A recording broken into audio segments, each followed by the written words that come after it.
Vamos nesta lição debruçar-nos sobre três paletes que se encontram no nosso lado direito e que são a palete Navigator, a palete History e a palete Layers. Vamos tentar perceber o que é que cada uma delas nos permite fazer e para isso vamos abrir uma imagem.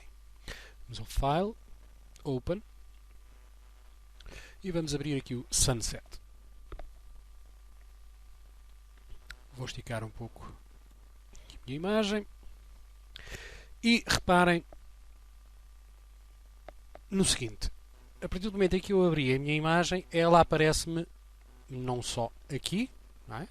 Imaginem que eu posso arrastar a minha imagem, já sabem disso, quando quiser. Ela vai-me aparecer aqui, mas vai-me também aparecer no Navigator, vai-me também aparecer um thumbnail pequenino no History e vai-me aparecer também aqui um outro thumbnail pequenino no Layers Palette. Agora vamos começar pelo Navigator e tentar perceber para que é que serve o Navigator. O Navigator vai nos servir ao fim e ao cabo para usufruir de ampliação, redução da porção de imagem visível. Quer isto dizer que eu posso ampliar ou reduzir a imagem que estou a visualizar. Como? Através destes dois botões que estão aqui, através deste slider. Eu vou puxar ligeiramente para o lado para vocês verem as informações. Vocês podem constatar isso. Zoom slider.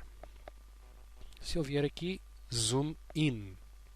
Se eu vier aqui, zoom out. E aqui tenho um fator de ampliação de 66,67%. Se eu clicar aqui no zoom in, eu vou ampliar a minha imagem. Reparem, estou a ampliar a minha imagem. Uma coisa interessante é esta. Reparem que a porção de imagem que eu vejo aqui na janela do meu documento corresponde à porção de imagem que no Navigator está dentro deste retângulo assinalado a amarelo.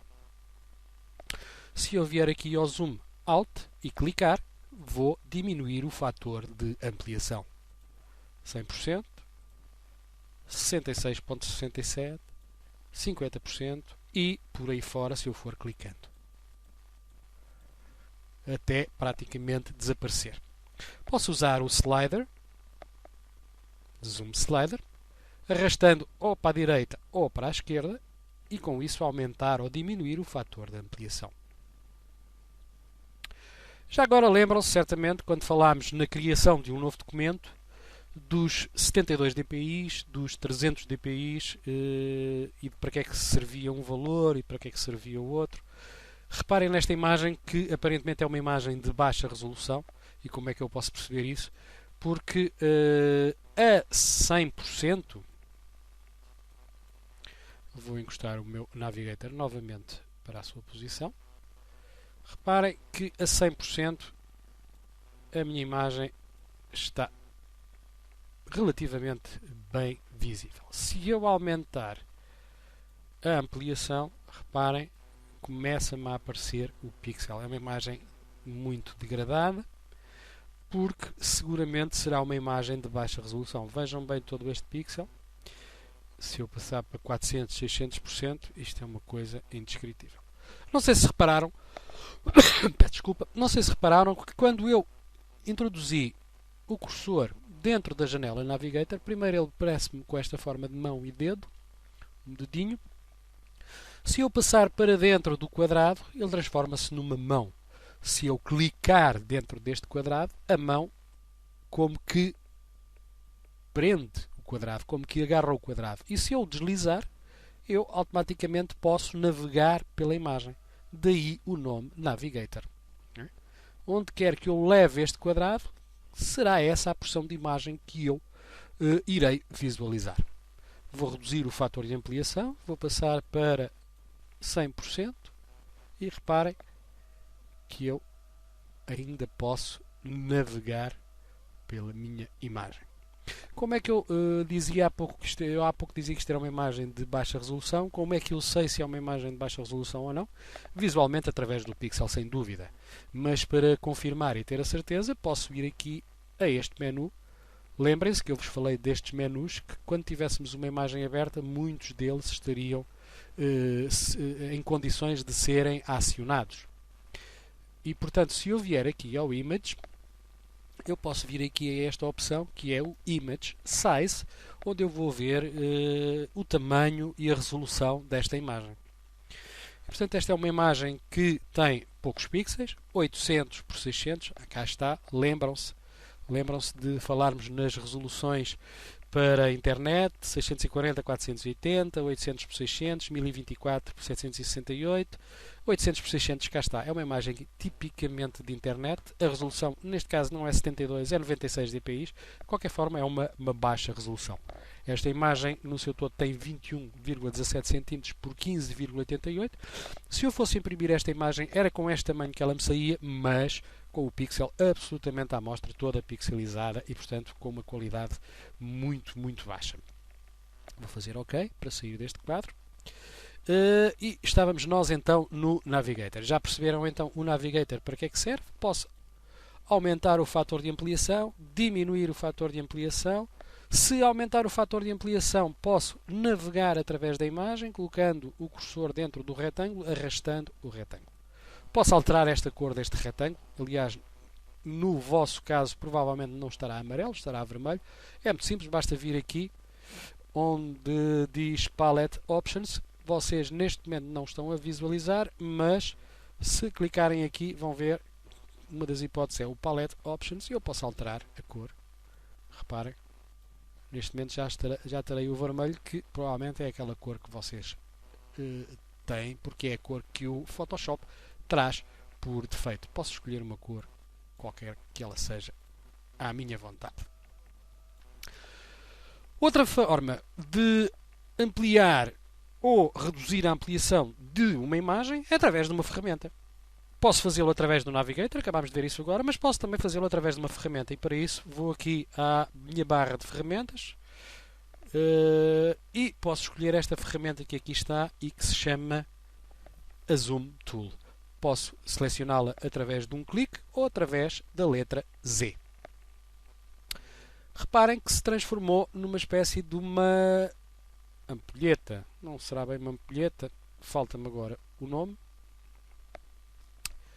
Mas o que acontece é que se eu clicar, estou a ampliar. Reparem, para o Navigator. Já vou com um fator de ampliação de 400%. A imagem aqui dentro tem estado a reduzir. Reparem. Se com esta ferramenta eu quiser usar um fator de, não de ampliação, mas de diminuição da ampliação, aquilo que eu posso fazer é clicar na tecla Alt. Reparem que na minha ferramenta apareceu-me agora o nome, não é ampulheta coisa nenhuma, é uma lupa, espécie de lupa, não é?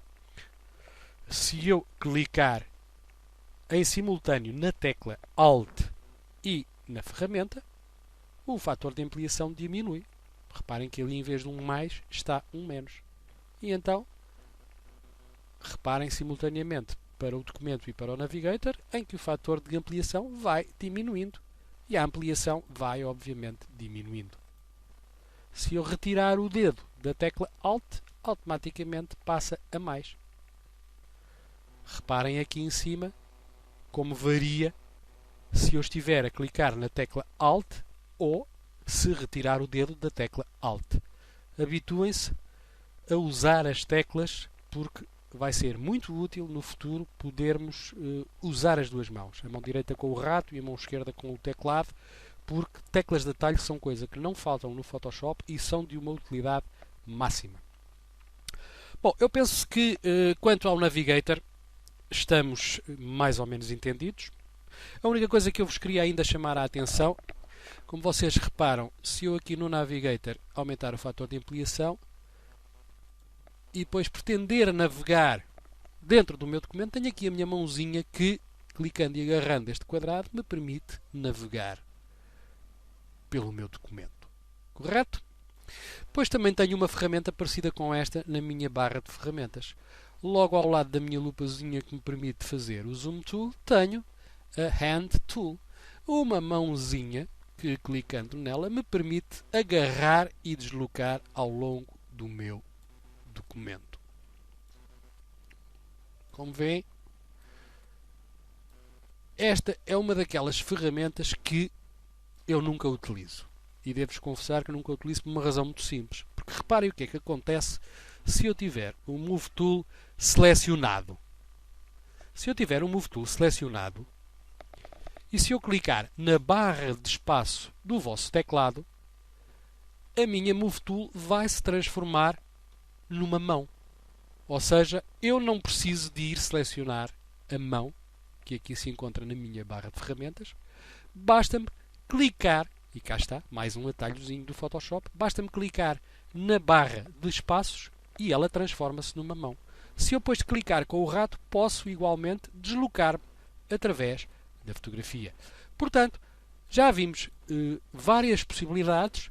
No Photoshop há sempre mais do que uma possibilidade, há pelo menos 2, 3, possibilidade de me deslocar através de uma fotografia que tenha um fator de ampliação elevado.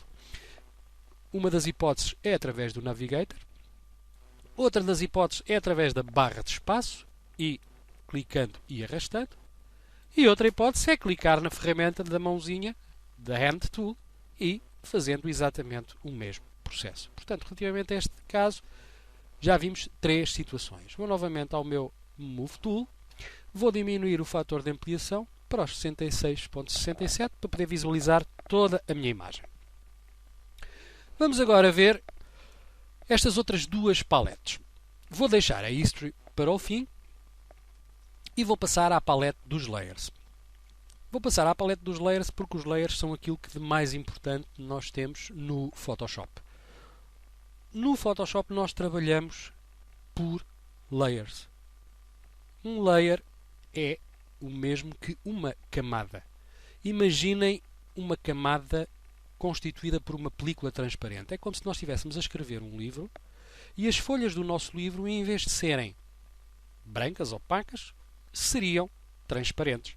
Ou seja, eu se estiver a escrever numa folha e depois puser outra folha transparente por cima e colocar lá um desenho ou continuar a escrever, continuo a poder ver aquilo que está por baixo. E é por isso é que o Photoshop usa os layers. São as chamadas camadas transparentes, que me vão permitindo visualizar sempre o que está por baixo. Eu posso criar um objeto por layer, ou mais do que um objeto por layer.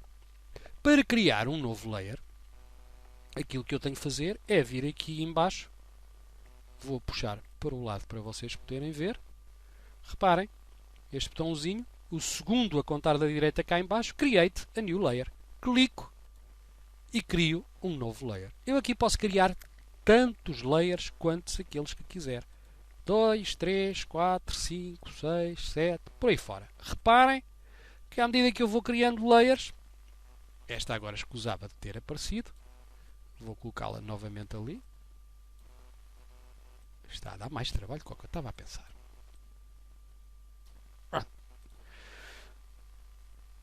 Reparem que eu tenho aqui já 7 layers criados. Nós não vemos nada porque eles obviamente são transparentes. E como são transparentes, deixam-nos ver a única coisa que não é transparente, que foi o nosso documento, aquele que nós abrimos, background.